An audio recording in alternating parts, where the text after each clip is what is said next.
Hello, friends. Do you ever wonder what the best position 5s are in Dota 2 patch 7.32D in tier list form? Well, look no further because that's this. Okay, so let's get into it. Grief your team tier. You may have noticed that I have this empty. That's correct. That's on purpose. I don't think that there's anything right now that you can pick as a pos 5 that's a main pos 5. I'm not talking like anti-mage or Slark or some shit like that, where it's actually griefing your team. I feel like if you're good enough at a main pos 5 hero, you can play it, and it's going to be fine. With that being said, we're going to get into some pretty shitty ones. So in the D tier, we have Grimstroke. The main issue with this hero, or one of the main issues with this hero, is that I think you need to pair him with heroes that not only benefit from the Inkswell, but you also have to have a combo with the Grimstroke ult to make it worth picking. So, if you go with some Lich and you've got these two Chain Frost bouncing around, it's cool, it's crazy. And then, a Tiny that's jumping in there with an Inkswell on, you're getting that extra stun, that extra damage. That's all cool and stuff. But drafting all of these heroes around your pos 5, kind of no bueno, especially in pubs. Keeper of the Light. This hero just recently got some, I think like +2 base damage buff. He's been getting these little minor buffs, if you look at his changelog, for quite some time now. Like his W got a little bit more magic resistance reduction. So he's pickable. He's decent, but there's not that much in the safe lane that really pairs with him that well. People aren't playing safe lane Ember or Bristleback or, PL's okay. But it's like, do you really want to put a Keeper of the Light with like a Drow Ranger, which is one of the top carries right now? It's a little sus, but he's okay. He's a decent hero. Ancient Apparition. I think this hero also struggles where a lot of these D tier heroes struggle, where he's just a squishy guy who kind of sucks at laning. Like, yeah, if the lane is super duper passive and you're just sitting there and pressing your icy hands, I don't even know what it's called, on people off cooldown, then yeah, he's decent. But that's not really how the off lane goes right now. Like, people are going to kill you. And then outside of the off lane, or outside of the laning phase, I should say, the hero kind of feels like he's just the ult, which is decent, If it's like an Alchemist or Huskar patch, Ancient Apparition is good if those heroes are S tier, but they're not. And Scotty and Shivas are two very popular items right now that deal with the heroes that Ancient Apparition would deal with anyway. So it's like he's this big ult that already there's items people are building that do what the ult does, to the degree that is necessary. Shadow Shaman. So, of course, this hero is going to be decent in any side lane, because he has incredibly high base damage, and he's a ranged hero. I think he's the highest base damage ranged hero in the game. Of course he is. It would be Pudge, Treant. These are the only other heroes that have high base damage. They're melee. So his laning is decent because you can just sit there and you can right-click deny creeps. But he's slow, he's squishy, he has very high mana costs, and I think this hero needs farm. I think it's a great position 4. I've had a lot of position 4s say, hey, rank this hero higher. He's definitely underrated. But as a position 5, I don't think that's as true. Vengeful Spirit, I think she suffers the same problem as Ancient Apparition, where, yeah, her laning's pretty bad. But she kind of only exists to get the Ag Shard and double stun people, which is really good. It's a great spell once you get that upgrade.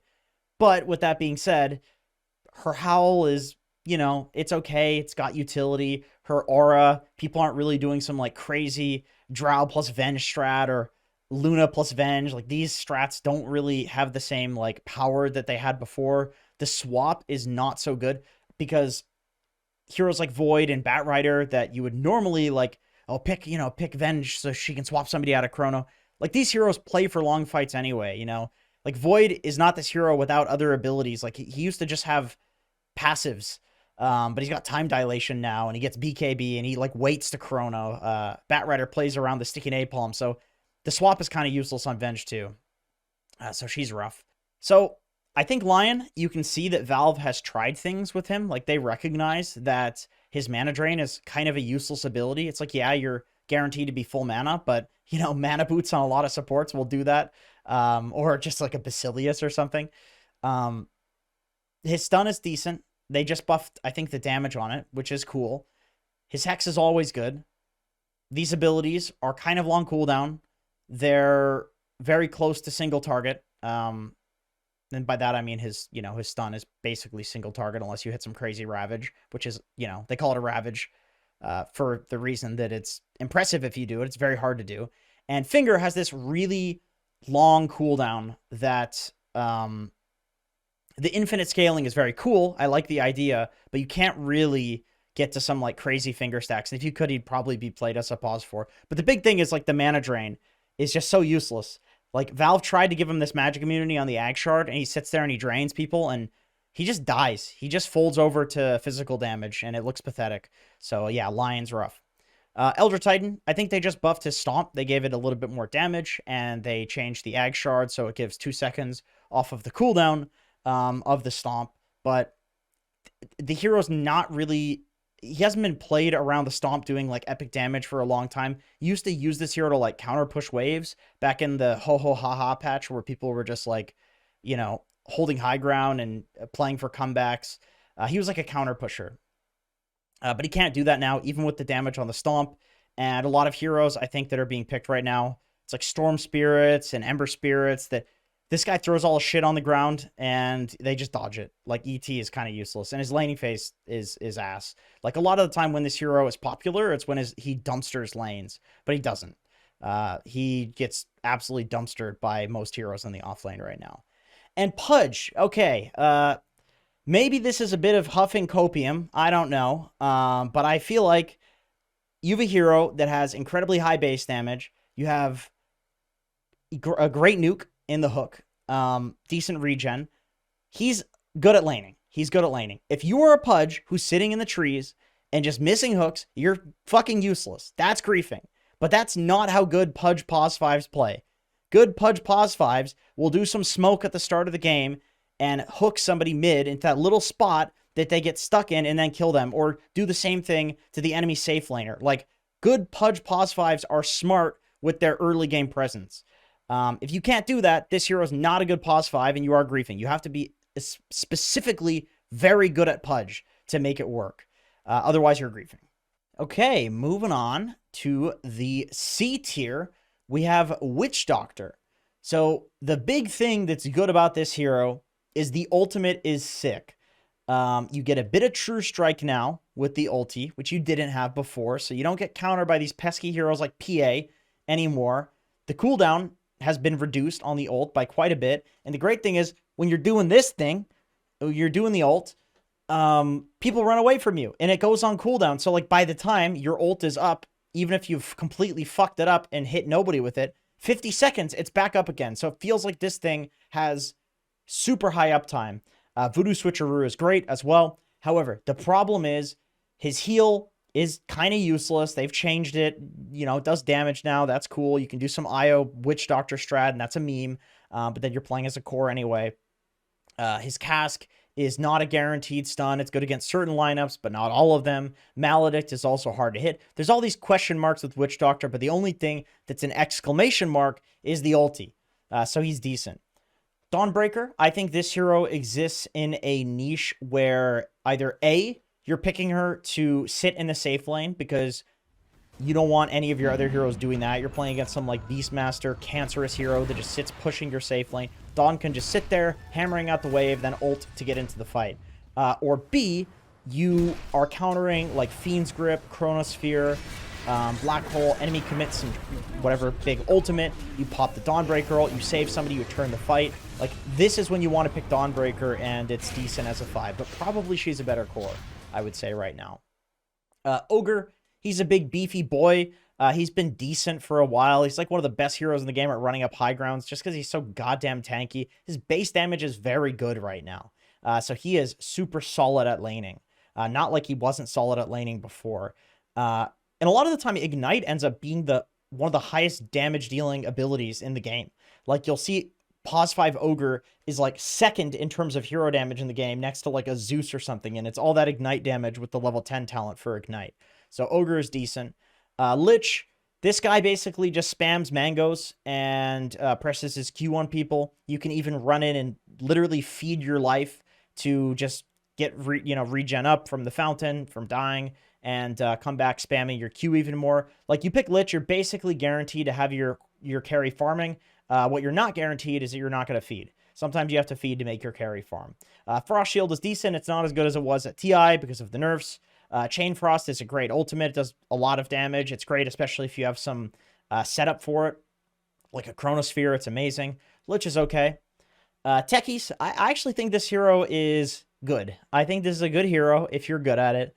You can get an Ethereal Blade. You can do a shitload of damage, disarm people, and pop 3 mines on them. Like, it's really high skill, but it's good.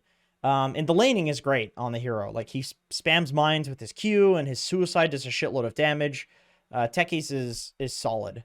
But I think you have to be quite high skill especially to work with the Techies ult mines. Warlock. So I've actually seen quite a few people, I shouldn't say quite a few, but I've seen a few people spam quite a lot of Warlock. That's probably a better way of putting it. I think this is one of those heroes that's like under the radar, and there are certain pros that just think it's insanely good and going to be like the next big thing. So I think the big thing for him is his slow. He sits there channeling like an idiot. It now does some damage, and you can get an attack speed buff from it as well. I think that's a talent. But they basically just like overbuffed this hero in his abilities that aren't his ultimate, and of course his ultimate is one of the best in the game. If not the best, it's just a really long cooldown. That's the only problem. But I think Warlock is pretty solid. Marcy. So this was absolutely an S tier hero since she was released. Pause 5, pause 4, whatever. You can definitely feel the nerf on her W, the range nerf. I think you have to pair Marcy in the safe lane with some like Razor, you know, if your carry's like really insisting, like, I watch 33, I'm going to go the Bloodstone build. It's like, okay, I'll pick Marcy. But, you know, you don't want to just like generally pick Marcy as a pause 5. I feel like there are better heroes that do what she does. But, you know, with that being said, if you're a really good Marcy player, go for it. She's not like completely shitty now. It's just that she's not as like OP as she was before. Io. This also, I think, is a pretty specialty hero. If you're really good at Io, then sure. If you're duo queuing with your buddy and you want to do some like Io Slardar, Io Razor, Io Ursa, this can work. Io is definitely in a spot where, you know, Holy Locket is a strong item. Mechanism is a very strong item. You know, Wraith Pact got nerfed. And Io didn't really like picking up a Wraith Pact. So like everything has switched towards Mechanism. It feels like Io came back immediately in the patch that Wraith Pact got nerfed because people wanted other ways of like sustain and making sure people didn't get bursted, and Io does that. Shadow Demon. So Team Spirit was just picking this in, I think it's the Bet Boom Christmas tournament that they did, that their team Bet Boom wasn't even in, which is very strange, but I digress. Team Spirit was picking Shadow Demon a lot, and they were making it look really good. I think it's probably it's like hard to play, and you know, if you can combo it with like some Mirana or your like SD Morphling, you're benefiting from the illusions. It's obviously going to be better. Sometimes having the ult to, you know, purge like consistently, if you're playing against like Oracle, for example, like the ult is good. But I think SD is one of those heroes where ideally, you get it in a game where you know you're comboing with something or you're countering something on the enemy team, which as a pause 5 in pubs, you're not always going to have that opportunity. Oracle.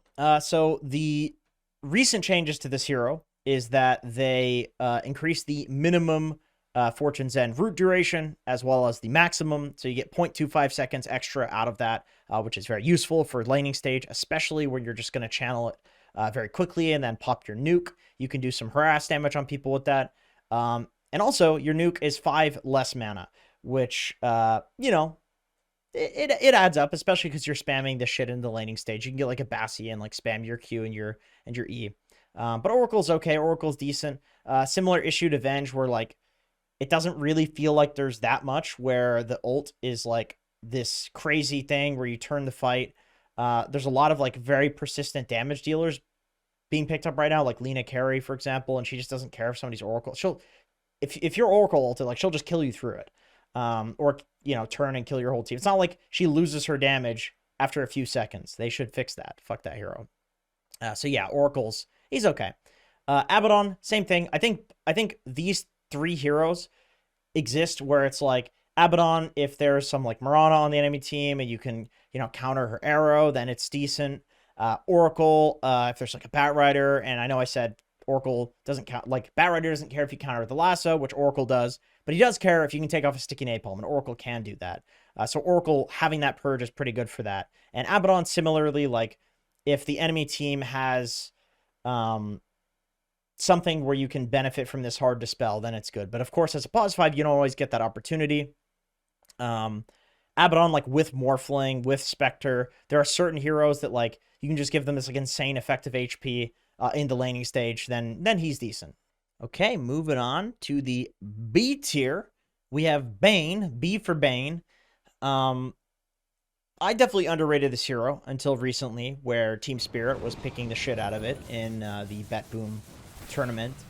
And the interesting thing is, like, if you look at Bane on Dota Buff, and you look at the heroes that he counters, you'd think it's like, oh, Storm Spirit, Ember Spirit, like, Bane is all about these instant disables. And yeah, those are good from Bane. He's definitely good for that.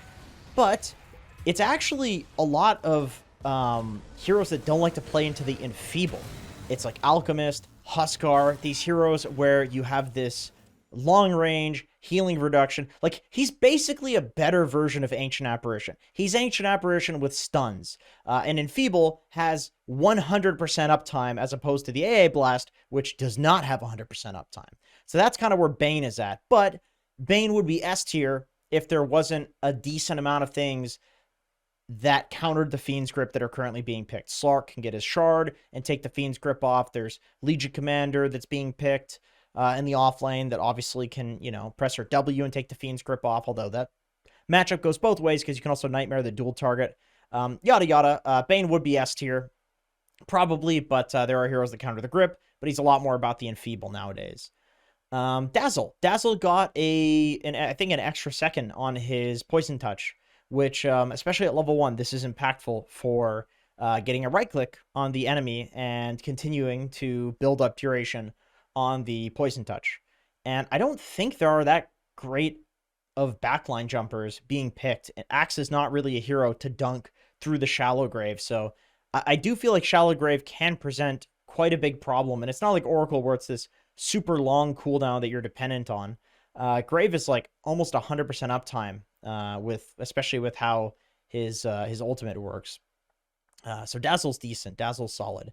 Enchantress, she is still this incredibly annoying lane dominating creep hero that, you go mid at 5 minutes with the catapult, with the creep, and you take the tower after absolutely ravaging your lane. I actually had quite a few Pause 5 support players, SVG, Owie, they both said to me, actually separately, in separate instances, which means this is probably good advice. If you really want to learn how to play position 5, Enchantress is the best hero to spam, because you can fall off so fucking hard. But if you're good at it, and if you know how to, ward the camps and dominate the lane, and you know how to do all the good Pause 5 stuff, she snowballs harder than any other Pause 5 in the game, and that's been true for quite some time. A lot of people are doing Dragonlance build on Enchantress and building to be a core. Winter Wyvern, there's a lot of summons being picked. It's a Helm Dom 2 meta. There's a ton of Lycan, Broodmother. All of these summons heroes don't want to get cursed. All of these summons heroes can't really deal with the Cold Embrace. A lot of people are picking up the Aghanim Shard as well to buff that Cold Embrace and give you a little bit of extra nuke damage on top of that. But Wyvern's laning is a bit weak. The Q has a not good uptime at level 1. And that's definitely an issue for Wyvern, but it's just too good of a summons meta. It really is. Chen, very similar to Enchantress.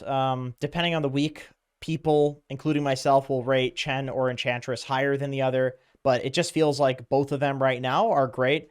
Enchantress more scales to be this like right-click damage dealer. Chen scales to be this aura builder, and you are more about like your mech timing and pushing a tower off of that. Enchantress is more like before that, like 5-minute timing you can push with Enchantress. So they have different timings, but both are very solid. Undying, Another mango buyer. You just buy a shitload of mangoes. I'm even seeing people completely skip tangos altogether and just absolutely dumpster a lane with this Q. I think Tombstone is still an excellent ability. A lot of heroes can't deal with it right now.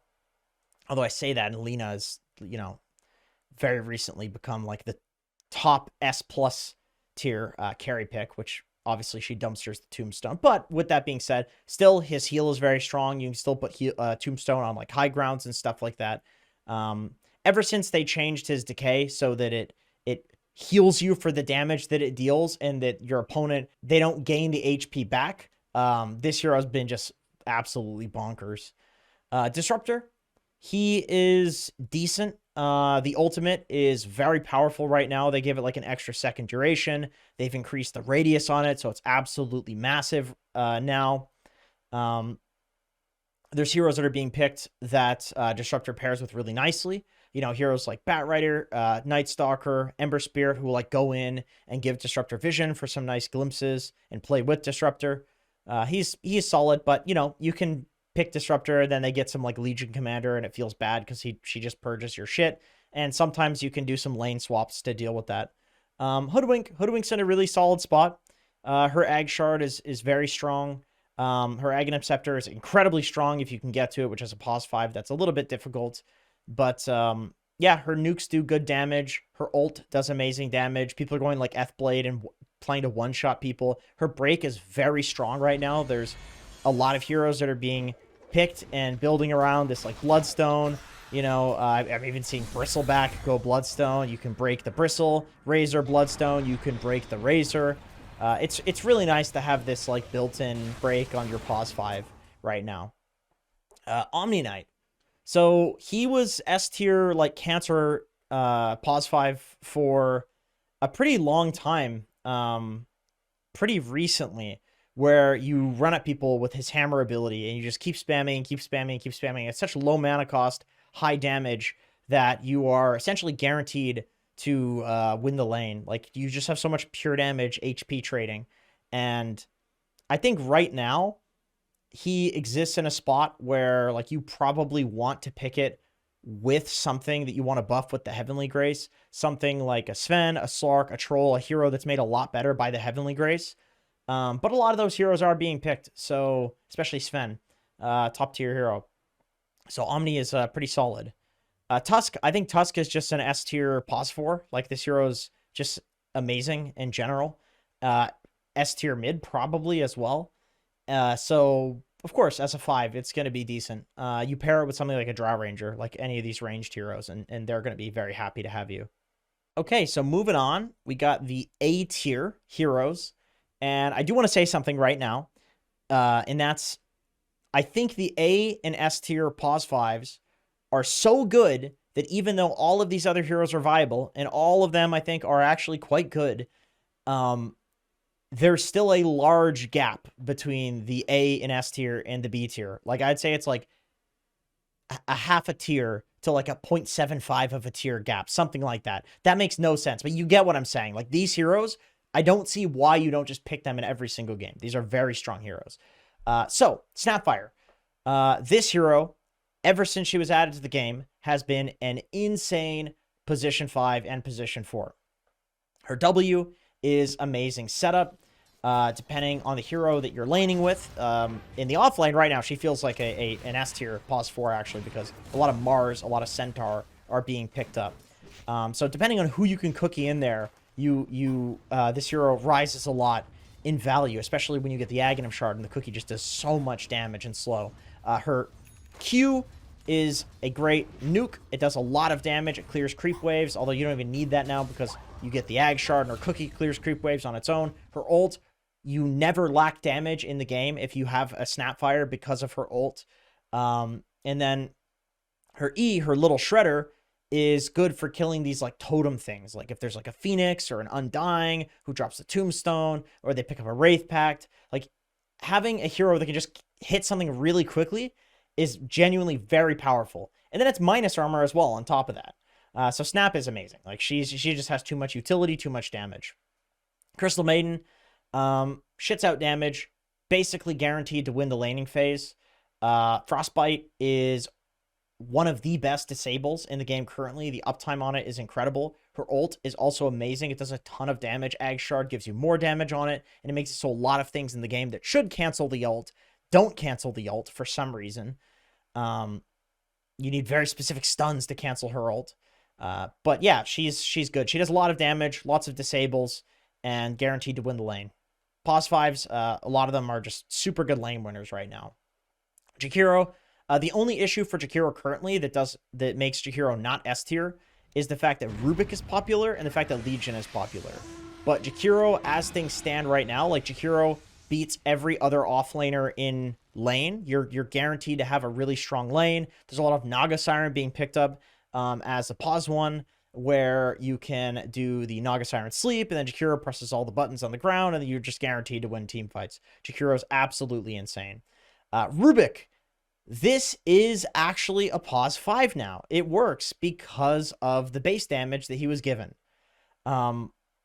It's crazy to me because that's all that it took. It felt like you were too bad at laning to even be considered like an S tier 4. Now it's an S tier 4 because of the laning. But as a 5, it's A tier because the laning is good. And then, yeah, like you would want an Aether Lens and Blink Dagger and that sort of stuff. Ideally, because Rubik is very good with those items with farm. But also, even if you don't have farm, like having to kill a pause 5 because he's going to steal Jakiro Ice Path or like Lina Stun or something like that, it puts pressure on the enemy team and from a low priority role, which is very strong. And then, like I said, his laning is good, his trading is amazing right now. Clockwork, speaking of trading, Clockwork is, you just run at them in lane with Battery Assault, and it's a little like Lich, except I think you're probably less likely to die or a lot harder to kill. But you basically just trade your HP and your mana, you trade your resources for the enemy's resources, and they're always going to take worse trades than you. And then outside of the laning stage, you have this instant initiation with Hook, which is good against a lot of heroes right now. Lots of Earthshaker being picked as pause 4. CM, Jakiro, these heroes might be on the enemy team as pause 5s. Aghanim Scepter is an incredible item, especially the Rocket Flare. You can just spam that shit and get so much information on the map. Clockwork is amazing. Okay, moving on to the S tier. What we've all been waiting for, what I've been waiting for, and I think these heroes are so fucking overpowered. It's insane. Like some of these heroes, Treant Protector has a 57%. 57% win rate in pro level pubs with like 1,500 picks in the last 7 days. That's too high. Like that's way too high. So, okay, let me sell you on Tree here, right now. So Tree, Leech Seed, it has this very huge cast range now, so you don't even need to exit the trees to press it. They're just leech seeded from nowhere. That's what it feels like in the laning stage. The Q, which used to be Tree's best ability when they added it into the game, it doesn't even matter. Leech Seed is the best ability. It does a lot of damage. It does a lot of healing. It feels like it's literally like broken, not to sound like speed, but I mean like very literally it might be bugged and just doing too much healing. Living Armor gives a shitload of armor, even at level 1, and it has 100% uptime. In fact, you can have it on 2 heroes at once. One of the big things I think that made Tree a super viable hero was also the BKB nerfs. The cooldown on BKB being longer means that every time BKB is up, Treant has ult up, because Tree ult is a 100-second cooldown, which is close enough to the BKB cooldown that you're going to have it for every single fight. You can't be like, okay, guys, they have no Tree ult. We've got BKBs. Let's go. It's going to be up in the fight. So this is the BKB counter hero, and everyone's getting BKB on every hero still, like first, second item. So Tree is god tier. Oh, Silencer. Oh my god. So the main reason, in my opinion, that Silencer is strong is because before he was just a global silence, much like Ancient Apparition is just the Ancient Apparition ult. He was just a global silence. It's like, okay, you just get something to purge it, you're good. But now, Arcane Curse does so much fucking damage, everybody's getting Veil on Silencer too, that you also have to purge that thing. So, it's like, you can't buy enough purges to deal with this hero, and then he gets to a point where he has a talent that it's undispellable. It's wild. I have seen this hero, Arcane Curse, a core, and they're 50% HP from a single Arcane Curse. Sometimes he'll even Global Silence and then that makes the Arcane Curse duration increase, and he just solo kills cores. It does way too much damage. I hate this fucking hero. I think the idea of stealing int from people is one of the worst feeling things in the game. It just fucks other people over. You can't even feel it if you're the silencer. His laning is amazing. You play against any int hero, like some Death Prophet, and if you just can't trade with the silencer because he glaives you and he steals your int, and then he does more damage and you do less damage. So silencer, amazing hero. Mirana. So we saw Tundra at TI picking this Mirana pause 5. There's a couple of reasons that I think this is an amazing pause 5. Number one, she's really good at just sitting and taking the lane and then getting a ton of farm. Treant Protector's also good at doing that, where you just sit in the safe lane, you have some Naga as your carry, and they go jungle, and you arrow catapults and stuff, you delay the enemy push, and you just get super huge.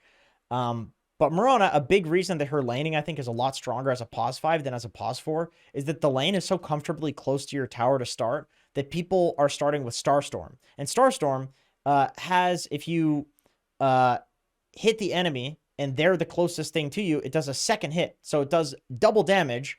It's like 75%, but it does almost double damage. It's pretty guaranteed too. Like now they buffed it, so it's in the whole range rather than like there's this, it's not this like super close range to you. Like you can consistently hit the enemy 4 or the offlaner with a double Starstorm and then also hit the other hero with the Starstorm at the same time. And it's just such good trading. And because you're so close to your tower, it's not like, oh, they're going to go on me, I need to leap out, or I need to arrow a range creep so like the lane pushes back or something like that. You don't want to do either of those things. Like you can just sit in the tower and get the tower regen. So you can go Starstorm level 1 and absolutely out harass like almost anybody. The mana for damage that it does is way too high. Way too high. And yeah, after that, you're basically a position 4 Mirana, which is amazing because the ult is like extra smokes. People always play so fucking afraid if they don't see anybody on the map against Mirana because you just think like any moment she could be ulting on you. Arrow is one of the best disables in the game. It also lets you farm jungle incredibly quickly, and you can get farmed as a position 5, which a lot of pause 5s are farming quite a bit. Yeah, Tundra made it very obvious this hero is a good pause 5, and I expect it probably to get nerfed pretty soon. But anyway, that's it. Thanks, guys, for watching. I appreciate you, and I hope to see you in another video.